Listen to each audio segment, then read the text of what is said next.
أعوذ بالله من الشيطان الرجيم بسم الله الرحمن الرحيم يا أيها الذين آمنوا اتقوا الله حق تقاته ولا تموتن إلا وأنتم مسلمون صدق الله العظيم. محترم حاضرین جوان، بزرگ و دوستوں اور میرے عزیز ساتھیوں، بندے کا اور اللہ کا تعلق کس طرح ہونا چاہیے، اس سلسلے میں ہم آج تھوڑی سی گفتگو کریں گے، کیونکہ جب تک ہم کو یہ بتانا ہو کہ ہمارا تعلق کسی کے ساتھ کیسا ہونا چاہیے تو پھر ہم اس کی مدد کو شامل حال نہیں کر سکتے. ہمارے روزمرہ کی زندگی میں دیکھیں گے تو ہم میں سے اکثر لوگوں کے دوست احباب ہوتے ہیں جس سے جتنا گہرا تعلق ہوتا ہے اس کی یاد اتنی آتی ہے، جس سے کم تعلق ہوتا ہے اس کی یاد فوراً نہیں آتی. رشتہ داروں میں جس سے گہرا تعلق ہو ان کی یاد جلد آتی ہے اور وہ بھی فوراً کسی آڑے وقت میں کام آ جاتے ہیں، اور جن سے تعلقات نہ ہو وہ دور بیٹھ کر تماشا دیکھتے ہیں. تو ہم کو کس طرح پتہ چلے گا کہ اللہ کے ساتھ ہمارا تعلق کیسا ہے، کن کن موقعوں پر ہمارے ساتھ اللہ کی مدد آئے گی؟ کیونکہ اللہ رب العزت سے جتنا رشتہ گہرا ہوگا اتنا اللہ رب العزت کی طرف سے ہم کو رسپانس ملے گا، اتنی مدد اللہ کی طرف سے آئے گی. جتنا کچا رشتہ ہوگا، اور یہ بات میں ایسے نہیں کہہ رہا، روایت میں آتا ہے کہ جب ایک بندہ خوشحالی کے زمانے میں، جب اس کے حالات اچھے ہیں، سب پازیٹیو چل رہا ہے، اس کا حالات اچھے ہیں، اور وہ اللہ رب العزت سے دعائیں مانگتا رہتا ہے، اللہ رب العزت سے باتیں کرتا رہتا ہے، اور خدا نخواستہ کسی وجہ سے اس پر برے حالات آ جاتے ہیں، کوئی پریشانی آ جاتی ہے، اور پھر وہ اللہ کے سامنے ہاتھ اٹھاتا ہے تو فرشتے کہتے ہیں کہ یہ تو سنی ہوئی آواز ہے. کیسی آواز ہے؟ یہ ہم ہمیشہ سنتے ہیں آواز، اس کی آواز جو ہے فوراً آگے اس کو سپلائی کیا جائے. اور جب کوئی بندہ خوشحالی کے زمانے میں دعائیں نہیں مانگتا، اللہ سے باتیں نہیں کرتا، اپنا تعلق اللہ سے نہیں جوڑتا، تو فرشتے جب اس پر حالات آتے ہیں اور پھر اللہ کی طرف وہ متوجہ ہوتا ہے تو فرشتے کہتے ہیں کہ ایسی یہ انسنی آواز ہے، کبھی سنائی نہیں تھی. بہرحال اللہ اس کی بھی قبول کرتے ہیں، اللہ رب العزت ہمیشہ اپنے بندے کے لیے تیار ہے. لیکن میں یہاں پر تعلق کی بات بتاؤں. اب دوستو، اللہ سے ہمارا کتنا گہرا تعلق ہے، اس کو ہم کیسے جانچیں گے، اس کو ہم کیسے سمجھیں گے؟ تو اس کے لیے ہم کو ایک سیدھی اور سادی بات سمجھنا ضروری ہے کہ ہم کبھی بھی اللہ کی ذات سے نا امید نہ ہو. اگر کسی مسئلے میں، کسی پریشانی میں ہمارے اندر سے یہ آواز آتی ہے کہ میرا اللہ میرے لیے کافی ہے، تو سمجھو اللہ کا تعلق مضبوط ہے، اللہ کا تعلق مضبوط. اللہ کے نبی صلی اللہ علیہ وسلم کی عادت شریفہ تھی، جب آسمان میں کالے بادل چھا جاتے تھے، ہوائیں چلنے لگتی تھی، اور ذرا سی بھی ایسی طوفان نما شکل ہوتی تو اللہ کے نبی صلی اللہ علیہ وسلم کی عادت شریفہ، یعنی اللہ کے نبی صلی اللہ علیہ وسلم کا معمول تھا یہ، فوراً مسجد کی طرف ہر کام کو چھوڑ کر مسجد کی طرف آتے تھے. حالانکہ دوستوں، آسمانوں میں بادل کا آنا، ہواؤں کا چلنا ایک عام بات ہوتی ہے. یہ کیا ہوتی ہے؟ عام بات ہوتی ہے. لیکن اللہ کے نبی صلی اللہ علیہ وسلم ان حالات میں بھی تمام اپنی چیزوں کو چھوڑ کر مسجد کی طرف متوجہ ہوتے تھے، اور مسجد کی طرف متوجہ ہونے کا مطلب ہے اللہ کی طرف متوجہ ہونا. اب ہم اپنی ذاتوں کا جائزہ لیں کہ ہمارے ملک میں خاص طور پر اور پورے دنیا کے اندر مسلمانوں پر عجیب عجیب حالات آ رہے ہیں، عجیب عجیب حالات آ رہے ہیں. تو کیا کبھی ہم نے 2 رکعت نماز پڑھ کے ان حالات کو اللہ کے سامنے رکھا؟ حالات کا رونا تو سب رو رہے ہیں، ارے یہ ہو رہا ہے، ابھی یہ ہو گیا، ابھی نیا آ رہا ہے، اور اب ایسا ہو جائے گا، اب کیا کریں گے؟ اچھا ایک بات بتائیں، حالات کہاں سے آتے ہیں یہ سمجھنے میں ہماری غلطی ہو رہی ہے. ہم یہ سمجھتے ہیں کہ حالات کو پیدا کرنے والا کوئی مخلوق میں سے ہے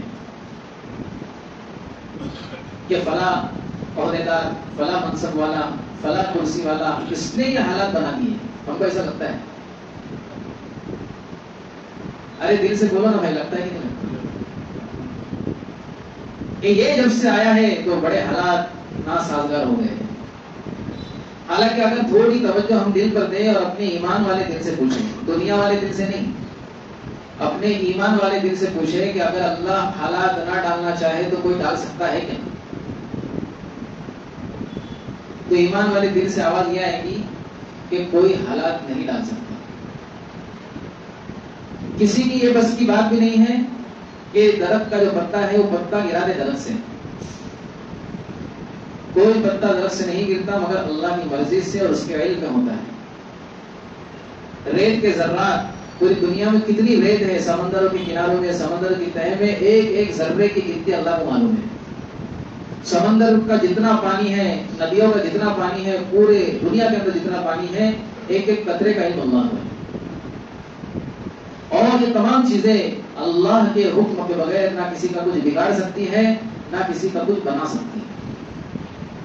تو امید کس سے ہو؟ اللہ سے. حضرت یوسف علیہ السلام کے متعلق قرآن مجید میں مکمل سورہ یوسف اللہ نے نازل فرمائی ہے. اس میں اللہ رب العزت نے ایک چیز کہی. حضرت یوسف علیہ السلام کے ابا کو سمجھا رہے ہیں کہ اللہ سے کبھی نا امید مت ہونا. ان کا قول ہے، کوئی اللہ ہی کا قول ہے قرآن مجید میں ہے کہ اللہ کی ذات سے کبھی نا امید مت ہونا. اللہ کی ذات سے تو وہ لوگ نا امید ہوتے ہیں جو کافر ہیں.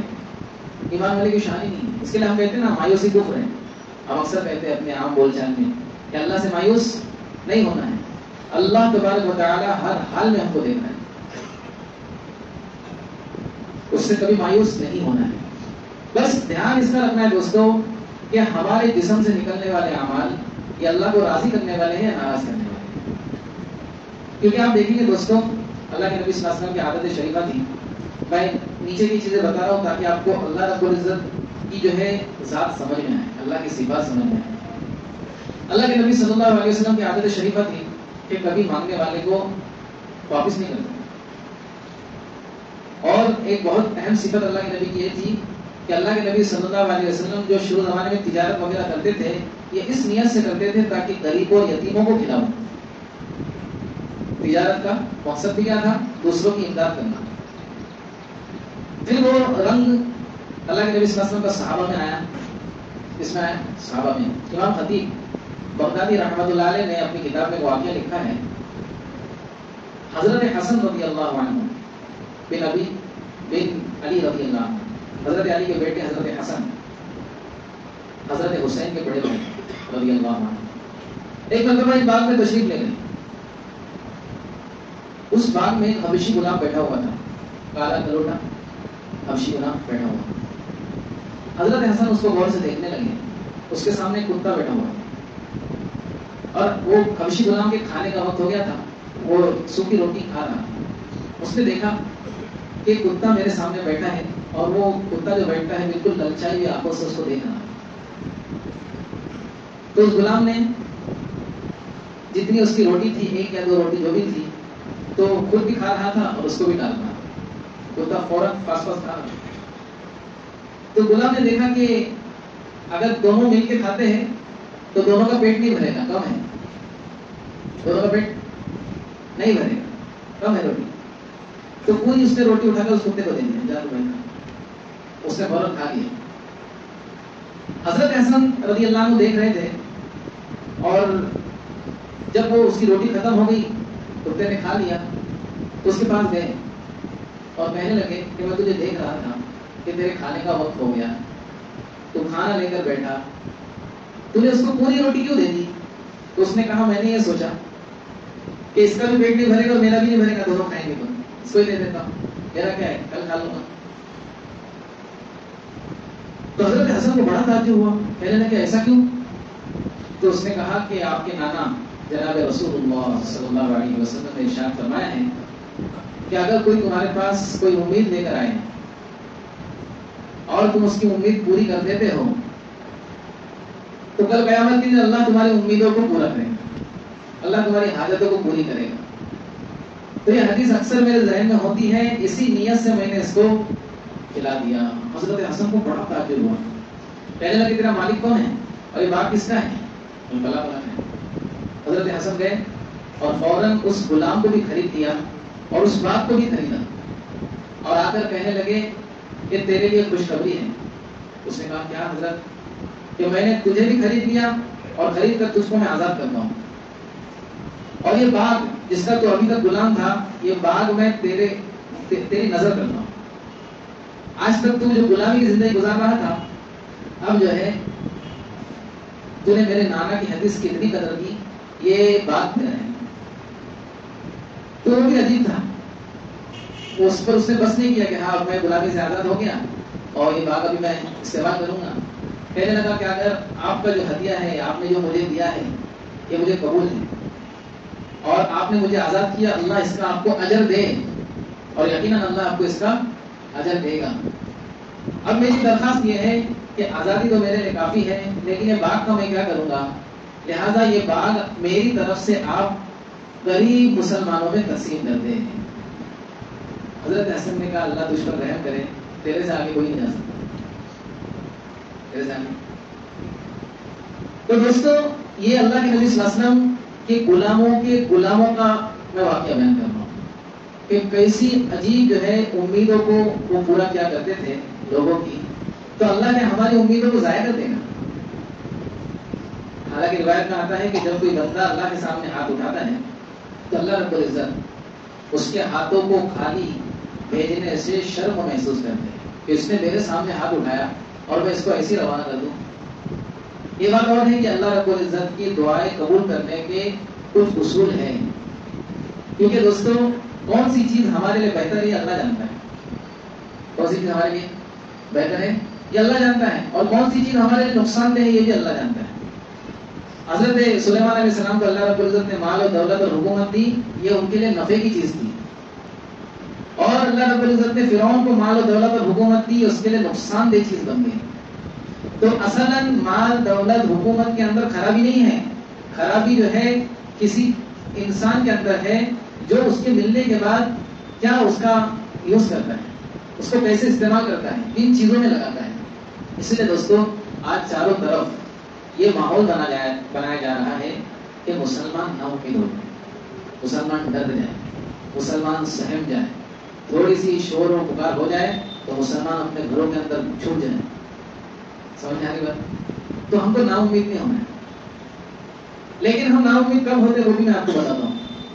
نا امیدی کی ایک وجہ یہ ہوتی ہے کہ حب دنیا, کہ دنیا کی محبت اتنی ہمارے سروں پر چڑھ کر بیٹھی ہے کہ دنیا چھوٹ جانے سے بہت ڈرتے ہیں. دنیا چھوٹ جانے سے بہت ڈرتے ہیں. جب تک دوستو یہ بیماری نہیں نکلے گی اس وقت تک ہم نا امیدی کا شکار ہوتے رہیں گے, اس وقت تک نا امیدی کا شکار ہوتے. اور جس دن ہم دوستو دنیا کو اپنی ٹھوکر پر رکھیں گے, سر چھڑی کو ٹھوکر پر رکھیں گے, تو اللہ رب العزت دنیا تو قدموں کے نیچے ڈالیں گے ہی ڈالیں گے, اور ہم کو ایسی اپنے ذات کے ساتھ تعلق ہمارا جڑ جائے گا اللہ کی ذات کے ساتھ کہ حالات کیسے ہی برے ہو, کتنے ہی خلاف ہو, ہم اللہ کی مدد کو اتار کر رہیں گے. موسیٰ علیہ السلام بنی اسرائیل کو لے کر جب نکلے ہیں, فرعون نے پیچھا کیا لشکر کے ساتھ. فرعون کا ایک گمان تھا کہ آج موسیٰ علیہ السلام کو دریا نیل آگے ہے, ہم پیچھے سب جو ہے مل کر ہلاک کر دیں گے. حضرت موسیٰ علیہ السلام کی قوم نے بھی ہاتھ اٹھائے, اے موسیٰ تم نے تو پھنسا دیا. کیا کہا قوم نے؟ تم نے تو پھنسا دیا. حضرت موسیٰ علیہ السلام نے امید نہیں ہاری, تعلق تھا اللہ سے, اللہ سے دعا کی, اے اللہ راستہ نکالا. اب اللہ رب العزت نے ایک راستہ نہیں نکالا, 12 راستے بنے ہیں دریا نیل کے اندر. کتنے راستے بنے؟ 12 راستے.